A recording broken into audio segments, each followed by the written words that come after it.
What's up, everybody? Stay with me today. I'm gonna show you a Ford F150. That's right, this truck right here behind me here. This is a Ford F150 XLT. But what makes it kind of special is what I'm about to show you back here. Check this out. That right there, FX4 Off Road. That means it's four-wheel drive. So stay with us. We're gonna talk about a Ford truck with four-wheel drive, how much you can buy one for in the beginning of January 2022. Let's see what all you're gonna get with a truck over 100,000 miles. How much is it gonna run you? Seriously, you wanna buy a newer body style F-150, not brand spanking new, a few years old, but still got some nice options? Well, let me show you what one looks like. All right, y'all, there's one right there, 2018 Ford F-150 XLT FX4, looking pretty darn good, right? Black, four-door, I mean, it's got the good looking color, got some nice looking wheels on here. Someone took the liberty to buy some better tires, right? Some good looking tires too. Those were Nittos. Those are a 295/70 on an 18, so that's looking pretty good. So anyways, I like that. Got the running rails down the side, because you know, you need a little running rail there to step down onto when getting in and out, right? But anyways, I'm gonna show you an 18 F-150 with around 116,000 miles on it. And then towards the end of the video, I'll give you the price and all that good stuff. Now this one, well, I'm looking for the EcoBoost badge down the side, but I don't see it. So we'll get back to that in a minute and see what engine is in there, right? Is it the EcoBoost, which is a V6 turbo, or is it the V8, you know? Oh, there it is. You got it, it is a EcoBoost. So anyways, you know, some of y'all out there, get in that comment section, you know?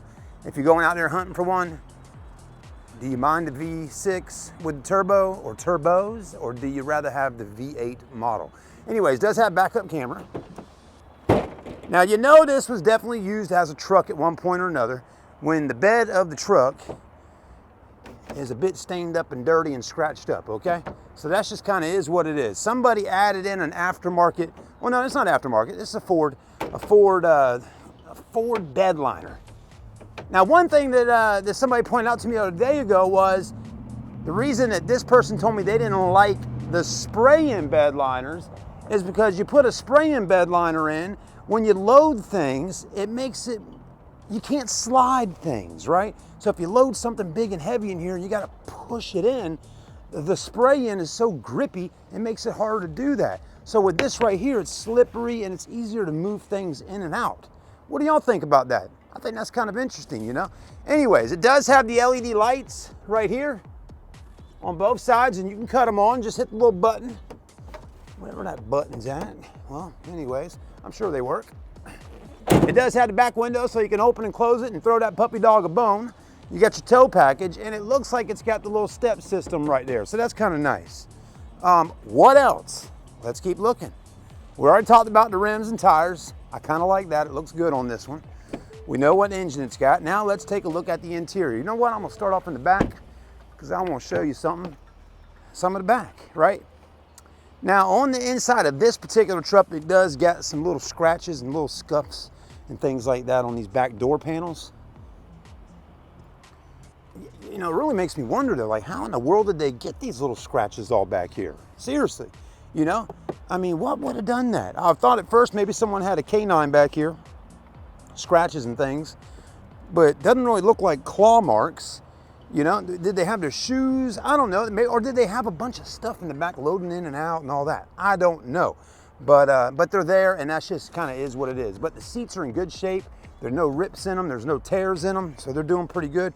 You can, boom, push them up like that. You can throw some baseballs right in there if you want so they don't roll all around. And you can do it back down like that. Throw maps, tablets, iPads in there.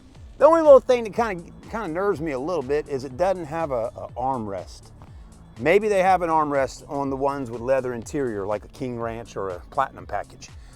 It does have the power outlets, 2 USBs and 110 volt, 400 watt max outlet there, and a 12 volt up top. And you got rear air vents and cup holders there. And technically you could put a bottle of water right there. And it's full 4-door. You still got the little buttons, you can do all that with it. And it's solid too, y'all. As far as interior though, you got cloth seats, but they do offer power seat on driver's side. All your power windows, power door locks. Let's go ahead and hop in. Let's put her in widescreen mode. You got the big screen, liking that, navigation. What else, right? You got hill assist up here, that on-off mode that nobody seems to care about. Nobody wants that feature right there, this feature right here. Nobody seems to want that feature on their cars. Radio, there you go. And here's the camera. Bam, right in your face, right? There you go. What else?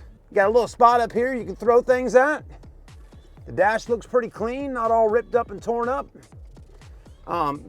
Nice big holder here. I mean, that fits a Gatorade bottle perfectly. Armrest is in good shape. Plenty of storage. That's a deep junk drawer down there. Another little thing that kind of nerves me. You don't have any oh crap handles above your window sills, but they do have them, one right there and one right there. So they're just in a different location. You do have heated seats up front, and you got four-wheel drive. So that's pretty much the main things in the truck.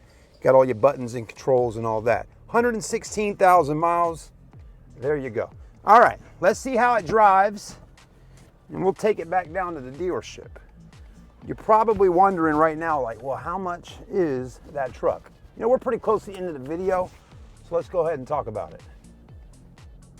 All right, got the price for you. So this one right here is $32,900. That's right, $32,900 buys it, plus your sales tax. That's what it is, okay? That's just what it's gonna cost you to buy a truck like this in 2022. And so, yeah, I mean, realistically, y'all, I mean, if you want to buy a full-size 1500 series truck, 4-door, with 4-wheel drive or 2-wheel drive, you can expect to spend anywhere between $28,000 to $35,000, okay? Not saying you're going to get a bad truck or anything like that, but that's the amount of money you got to spend to get one of these big boys. And most of y'all probably going to put, you know, 3, 4, 5 grand down on it and just finance the difference, get you a car payment under $400 a month, right? And if you can live with that, have at it. You got yourself a nice Ford truck or a Chevy or a Dodge or something like that, you know, or Toyota. Anyways, can't forget them. We got Tacomas, Toyota Tacomas out on a lot though that are just as much as this F150. And those are much smaller. But the difference is it's a Toyota, and Toyotas just seem to, Tacomas at least, they just seem to cost the money. All right, y'all, later.